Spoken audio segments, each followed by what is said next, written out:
एक यूनिवर्सिटी के हॉस्टल में एक स्टूडेंट की मौत होती है।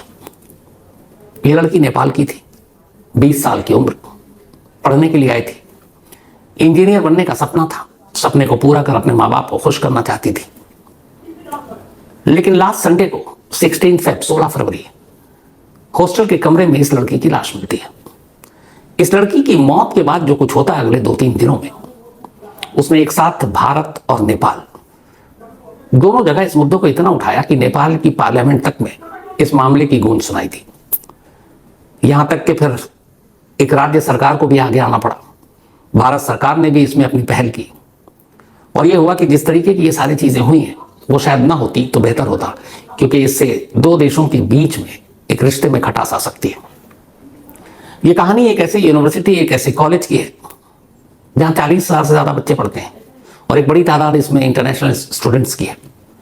लेकिन इस यूनिवर्सिटी के कुछ प्रोफेसर, कुछ स्टाफ, वहां के गार्ड, वहां के डीन, इन लोगों ने जो बर्ताव किया वो एक टीचर के हिसाब से कहीं से भी लगता नहीं है कि इस तरह का बर्ताव हो सकता था।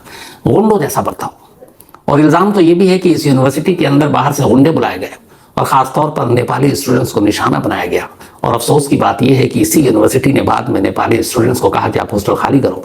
उन्हें बस में बिठाया, ठूंसा, जबरन धमका कर, और कहा कि आप अपने देश लौट जाओ, अभी यहां पढ़ाई की जरूरत नहीं, जबकि एग्जाम होने वाला है।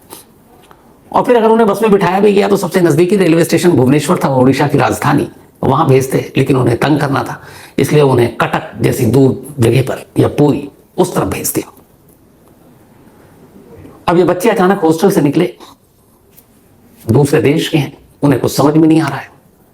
और इस दौरान में कुछ तस्वीरें बनी, कुछ वीडियो बने, और उसके बाद इनकी कहानी सामने आई। तब यूनिवर्सिटी वालों के हाथ पैर फूले और उन्होंने फिर एक अपोलॉजी जारी की, माफी मांगी। उन्होंने कहा नहीं, आप सारे लौट आओ, आप यहां पढ़ो, एग्जाम दो। ये कहानी का एक पार्ट है। दूसरा पार्ट ये है कि इसी यूनिवर्सिटी की जो प्रोफेसर है, वो जब ये नेपाली स्टूडेंट्स धरने पर बैठे हैं तो उनमें से एक कहती है कि तुम हो क्या और तुम्हारा देश क्या है? तुम्हारे देश की उतनी जीडीपी नहीं है जितना तो हम यहाँ 40,000 बच्चों को फ्री में खाना खिलाते हैं। अब ये सीधे सीधे देश के ऊपर ही सवाल था। हालांकि बाद में उन मोहतरमा को भी माफी मांगनी पड़ती है। लेकिन ऐसा क्या हुआ? ये कहानी है कीट की, कीट के IIT, Kalinga institute of industrial technology. इत्तेफाक से एक बार मुझे यहाँ जाने का मौका मिला। इसके जो फाउंडर है वो उस वक्त शायद राज्यसभा के MP थे, मिस्टर अच्युता सामंत था। और उन्होंने ही मुझे इनवाइट किया था। इस यूनिवर्सिटी में एक फंक्शन था, उसमें गेस्ट के तौर पर। और तब मैं गया था और यूनिवर्सिटी का एक गेस्ट हाउस है वहाँ पुरी में, वहाँ मैं रुका भी था। और इस कैंपस का मैंने पूरा दौरा किया था। बेशुमार बच्चे हैं वहाँ पढ़ते हैं, इनका अपना मेडिकल कॉलेज है, इंजीनियरिंग कॉलेज है। अब तो खैर अच्छी खासी फीस भी लेते हैं। तो 40,000 से ज़्यादा स्टूडेंट्स, और उस वक्त मैंने अपनी आंखों से देखा था वहाँ जाकर। तो एक पूरा जो कीट है, इसके अंदर समझिए कि इनकी अपनी हुकूमत चलती है। यहाँ के जो लोकल पुलिस स्टेशन है, वहाँ से लेके जो एडमिनिस्ट्रेशन है, सवाल ही नहीं कि कोई मुंह भी खोल सके। और उस वक्त तो उड़ीसा में वो उस पार्टी की सरकार थी जिस पार्टी के साथ मिस्टर सामंत जुड़े हुए थे। तो एक गॉड फादर फिगर है इस कीट या कलिंगा है जो यूनिवर्सिटी है, उसके को फाउंडर है, बल्कि फाउंडर है। और वहीं ये सब कुछ हुआ है। क्या हुआ जिसने भारत से लेकर नेपाल तक इस खबर को गरमा दिया है? 16 फरवरी को इस Kalinga institute of industrial technology में कैंपस में एक इनका कॉलेज फेस्ट चल रहा था। फेस्टिवल जो होता है एनुअल, हर कॉलेज का होता है। तो ये 3 दिन का फेस्ट था। 3 दिन तक पढ़ाई लिखाई नहीं, छुट्टी थी। फेस्ट के बाद अब एग्जाम होना था और इस फेस्ट के लिए अलग अलग फील्ड के अलग अलग लोगों को बुलाया गया था। और उनमें से एक अपने रैपर बादशाह भी थे, उनका भी परफॉर्मेंस था। तो संडे को ऐसी एक परफॉर्मेंस था और सारे स्टूडेंट्स बड़े उत्साह के साथ थे, उस परफॉर्मेंस में शरीक होने के लिए जा रहे थे। इसी यूनिवर्सिटी में काठमांडू की एक स्टूडेंट पढ़ती थी। नाम है उसका प्रकृति लामसाल, 20 साल की उम्र, और प्रकृति बीटेक कंप्यूटर साइंस में 3rd ईयर की स्टूडेंट थी। दोपहर 2:51 पर इसने काठमांडू अपने माँ बाप को फोन किया और कहा कि वो फेस्ट में हिस्सा लेने के लिए जा रही है, यहाँ थोड़ा नेट का इशू है, तो जब मैं फेस्ट से लौट कर अपने हॉस्टल के कमरे में आऊंगी तब आपसे बात करूंगी। ये आखिरी बातचीत 2:51 पर हुई थी। इसके बाद फोन कट गया। लगभग 2 से ढाई घंटे बीता, शाम के 5 से 5:30 के दरमियान का वक्त था। अचानक काठमांडू में प्रकृति के पेरेंट्स के मोबाइल पर घंटी बजती है। वो फोन उठाते हैं। इधर से फोन करने वाला कहता है मैं Kalinga institute of industrial technology से बोल रहा हूँ। और हॉस्टल का वार्डन हूँ। आपकी बेटी ने अपनी जान दे दी है, आप फौरन भुवनेश्वर पहुंची। अब भुवनेश्वर से गया ये फोन काठमांडू में एक दूसरे देश में जा रहा है और पेरेंट्स को बताया जा रहा है कि आपकी बेटी अब इस दुनिया में नहीं रही। सोचिए उस पेरेंट्स पे क्या बीतेगी। अब वो बदहवास, उन्हें कुछ समझ ही नहीं आ रहा कि अभी 2 घंटे मुश्किल से बीते हैं और उनकी बिटिया से उनकी आखिरी बातचीत हुई, बिल्कुल नॉर्मल, ठीक, खुश, फेस्ट में जा रही है, और 2 घंटे बाद ये मौत की खबर। बदहवास वो भागते हैं। इधर इस बीच में यूनिवर्सिटी के अंदर अब स्टाफ जा रहे हैं, देख रहे हैं हॉस्टल के अंदर वो प्रकृति का कमरे में वो पंखे से झूल रही है। इसके बाद उतारा जाता है, तब तक प्रकृति की मौत हो चुकी थी। डॉक्टर देखते हैं, चेक करते हैं, डिक्लेयर कर देते हैं। अब यहां तक एक था कि अभी तक एक स्टूडेंट की मौत है, लेकिन इस इंसिडेंट के कुछ ही देर के बाद अचानक कैंपस में एक ऑडियो सर्कुलेट होता है। इस ऑडियो में एक लड़का और एक लड़की बातचीत कर रहे हैं।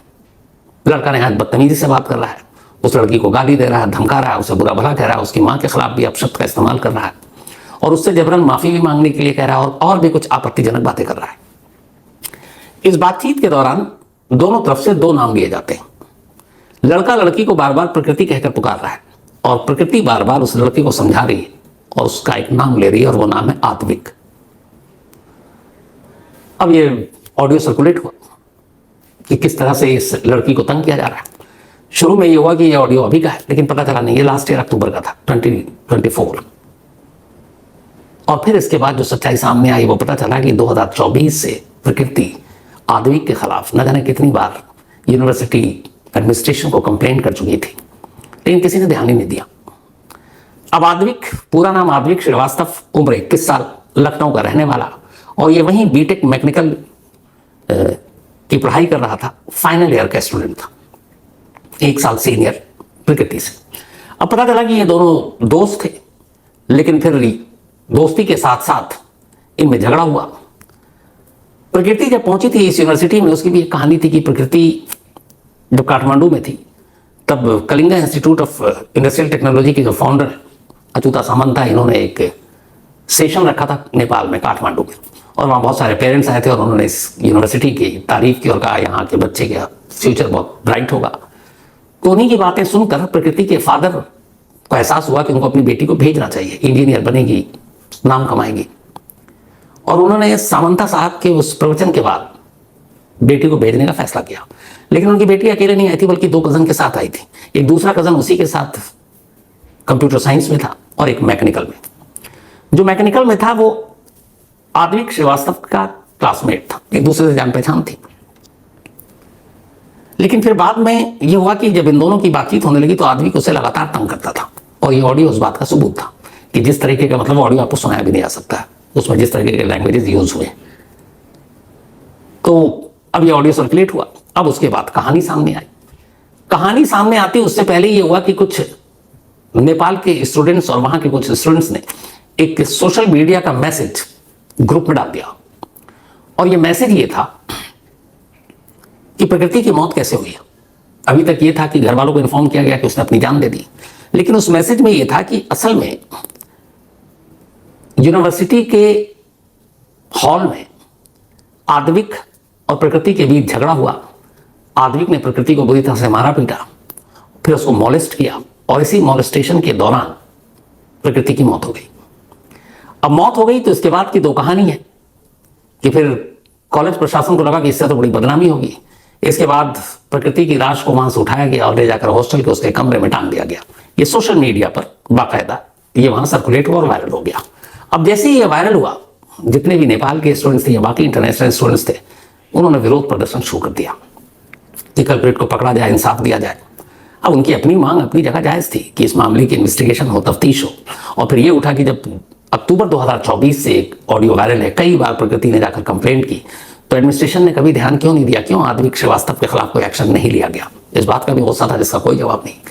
अब यहाँ पे होना ये चाहिए था कि इन बच्चों के गुस्से को शांत कराना चाहिए था और कहना चाहिए था कि भाई मामले की जांच करेंगे और बख्शा नहीं जाएगा, लेकिन हुआ उल्टा। यूनिवर्सिटी प्रशासन ने अब गुंडों वाली भूमिका निभानी शुरू कर दी।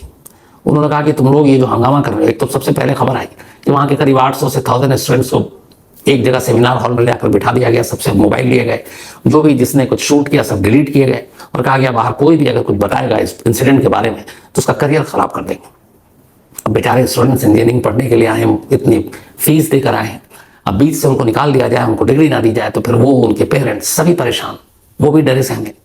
लेकिन कुछ बच्चे ऐसे थे जो धरने पर बैठ गए कि सच्चाई सामने आनी चाहिए, कल्प्रेट को सजा मिलनी चाहिए। अब उनको टॉर्चर करना शुरू किया गया कि तुम यूनिवर्सिटी का नाम खराब कर रहे हो।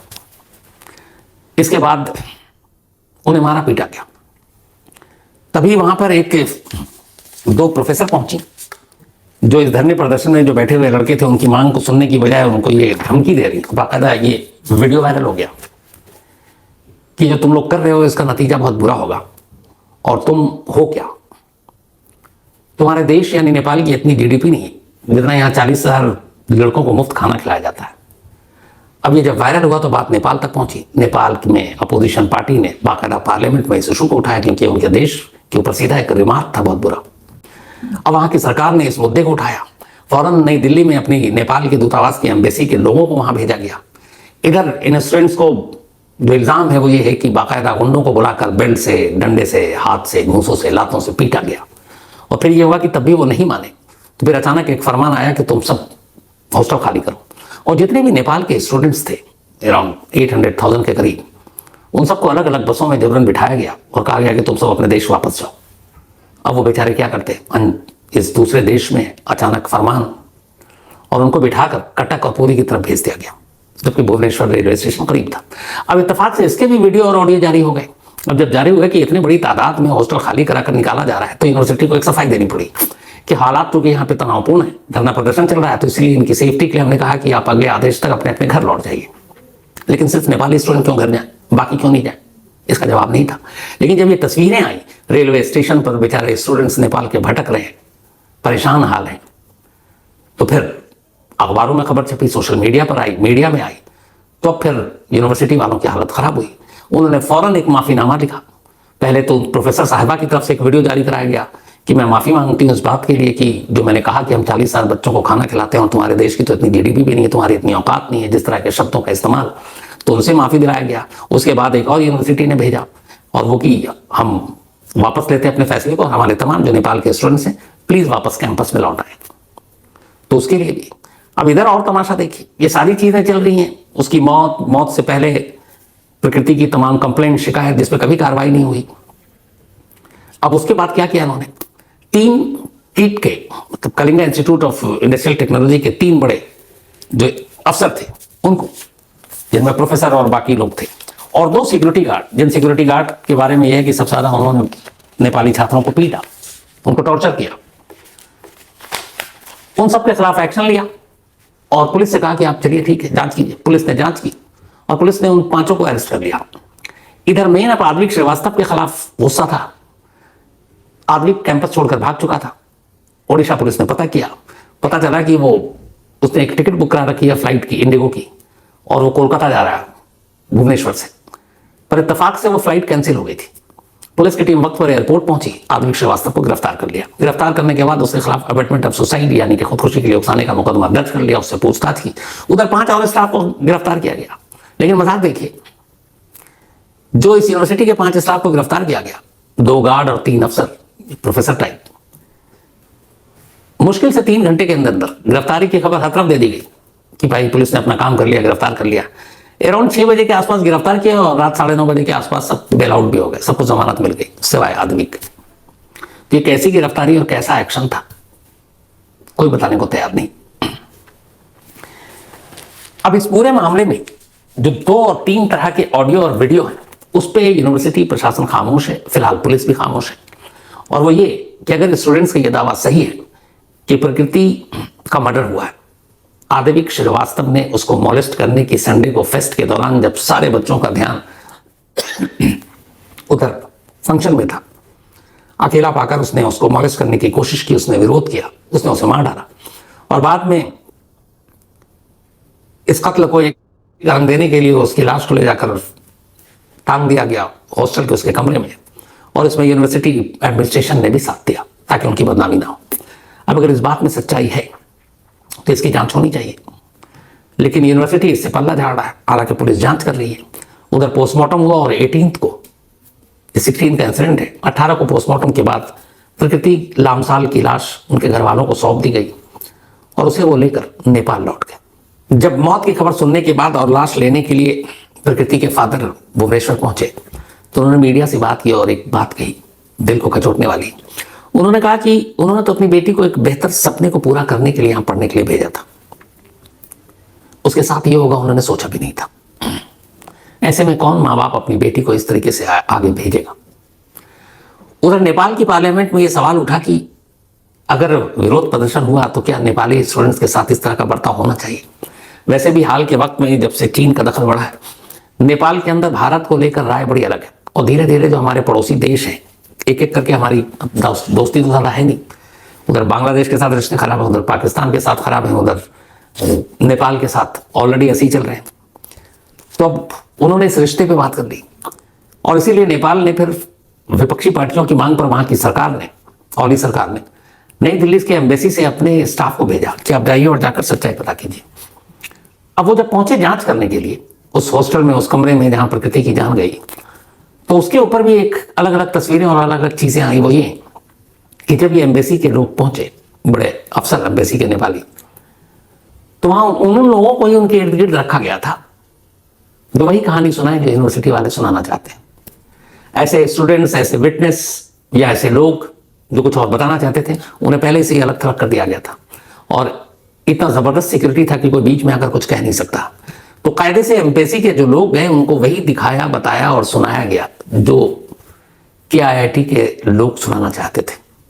तो इससे सच आएगा कि बाहर नहीं मालूम, लेकिन इस यूनिवर्सिटी के कुछ लोगों की वजह से भारत की जो इमेज और छवि है उसको बड़ा धक्का लगा, क्योंकि जाहिर सी बात इसमें भारत या भारत सरकार का कोई रोल तो है नहीं, इवन उड़ीसा सरकार का भी कोई रोल नहीं है, क्योंकि एक सिंपल एक क्राइम वाला इशू है, क्राइम का मामला है। लेकिन जिस तरीके से इसे हैंडल किया गया, जिस तरीके से चीज़ों को अनसुनी की गई, जिस तरीके से उस लड़की की बार बार की शिकायत के बावजूद आदमी को नहीं रोका गया, ये एक यूनिवर्सिटी का मामला था जिसने दो देशों के रिश्ते में खटास पैदा कर दी। और जो यूनिवर्सिटी में बहुत सारे लोग हैं, बहुत सारे स्टूडेंट्स हैं जिन्होंने मेल लिखे हैं क्राइम तक को, और ये डरे हुए, इनका कहना है कि आप गलती से हमें हमारी आइडेंटिटी डिस्क्लोज मत कीजिएगा सर, वरना हमारा करियर खराब हो जाएगा। हमारे माँ बाप हमें लगातार फोन करके कह रहे हैं कि इस पछड़े में मत पड़ना, इस पर कुछ बोलना मत, इस पर धरना प्रदर्शन में शामिल मत होना। अब आप सोचिए, ये स्टूडेंट्स हैं जिन्हें सिखाया जाता है हक के लिए लड़ना, लेकिन उन सबको इतना डरा दिया गया है कि कोई मुंह खोलने को तैयार नहीं। चोरी चुपके से, भरोसा है तो मेल कर रहे हैं, नहीं तो फेक ID से मेल भेज रहे हैं, लेकिन वो बता रहे हैं कि सच्चाई क्या है। और वो कह रहे हैं कि अगर इस मामले की जांच की गई तो इसमें कहानी कुछ और निकलेगी। और इस KIIT पर इससे पहले भी इसके अंदर, कैंपस के अंदर बहुत सारी ऐसी चीज़ें हुई, लेकिन इसे हमेशा दबा दिया गया और उसकी वजह है पावर। ये पूरा जो चलाते हैं जो लोग, वो बड़े ताकतवर हैं और वहाँ की प्रशासन, वहाँ की पुलिस, किसी की हिम्मत नहीं है इनके खिलाफ जाने की। और ये तो जीता जागता सबूत है कि जो यूनिवर्सिटी के स्टाफ भी नहीं है, बाहर से गुंडों को बुलाकर बेचारे नेपाली स्टूडेंट्स को जिस तरह से बाहर किया गया, उन्हें जबरन देश भेजने की कोशिश की गई और कई तो लौट भी गए, कुछ थे जो बचे तो लौट आए। अब कुछ जो चले गए, पता नहीं उनके पेरेंट्स उनको भेजेंगे कि नहीं भेजेंगे, लेकिन एक देश के नाते, एक भारत देश के नाते, एक भारतीय होने के नाते हम सभी को भी ये शर्मिंदगी है कि हमारे पड़ोसी देश के बच्चे यहाँ आए और उनके साथ अगर हमारा ये सलूक होगा। और नेपाल सरकार ने ये कहा कि अगर ऐसा होगा या ऐसा हुआ तो आइंदा तो हम अपने बच्चों को भारत पढ़ने के लिए NOC ही नहीं देंगे। वहाँ के PM का ये स्टेटमेंट। तो चंद लोगों की घटिया हरकत की वजह से जब देश की छवि खराब होती है तो बहुत अफसोस होता है। उम्मीद यही है कि प्रकृति की मौत का पूरा सच सामने आए, इसकी सही ढंग से जांच हो और जो भी वहां 40,000 में से अराउंड 2,000 इंटरनेशनल स्टूडेंट्स पढ़ते हैं कलिंगा में, तो उनमें से भी बहुत सारे देश के लोग उस धरने में शामिल थे, सिर्फ नेपाल के स्टूडेंट नहीं थे, बहुत सारे इंडियन शामिल थे उस धरने में, नेपाल, क्योंकि एक साथ पढ़ते हैं इस उम्र में, जिस उम्र में ये लोग हैं 20, 21, 19 साल, ये सारी चीजें, रिलीजन, कास्ट, देश सबसे ऊपर होता है कि ये लोग हक की लड़ाई लड़ते हैं, एक दूसरे का सहयोग करते हैं, सपोर्ट करते हैं, दोस्ती होती है। तो वो लोग भी बैठे, तो उनकी आवाज को बिना दबाए हुए इंसाफ हो, यही उम्मीद है। और सबसे अफसोस तो इस बात का होता है कि जो लेडी प्रोफेसर थी, मतलब आप लोग सोशल मीडिया पे देखिए, सुनकर ही मतलब शर्म आती है कि कितनी पढ़ी लिखी लेडी इस तरीके से अपने बच्चों के, स्टूडेंट्स तो बच्चे ही होते हैं, और वो उसको कैसे कह सकती है कि हम 40,000 लोगों को डेली मुफ्त खाना खिलाते हैं और तुम्हारे औकात तो उतनी GDP की भी नहीं है, कैसे कह सकती है। और बाद में जब माफ़ी मांगती है तो उस माफ़ीनामे को भी सुनिए सोशल मीडिया पर हर जगह, ऐसा लगता है कि जैसे बस किसी ने कनपट्टी पे कुछ लगा रखा और बस वही बोलना है, कोई भाव नहीं, कुछ नहीं, कोई गिल्टी फील नहीं है। ऐसे पढ़े लिखे लोगों के जब मन में ऐसी चीजें अपने ही स्टूडेंट्स के लिए आती है ना, ये और भी खतरनाक चीज है। तो बेहद अफसोस है प्रकृति की मौत को लेकर, और उम्मीद यही है कि इस मामले में कम से कम उड़ीसा पुलिस, क्योंकि वहां पर सरकार भी बदली हुई है और जिस पार्टी से इस यूनिवर्सिटी के फाउंडर का की नजदीकी है और वहां दूसरी पार्टी है, तो उम्मीद है कि पार्टीवाद भी नहीं होगी और सच्चाई सामने आएगी। और न सिर्फ प्रकृति के मामले में बल्कि हाल के वक्त में जितने इल्जाम लगे हैं इस यूनिवर्सिटी पर, इसके कैंपस, इसकी जमीन को ही लेकर, शायद सच्चाई सामने आए, ईमानदारी से जांच हो, क्योंकि बात हजारों बच्चों के भविष्य की भी। तो ये थी आज की कहानी।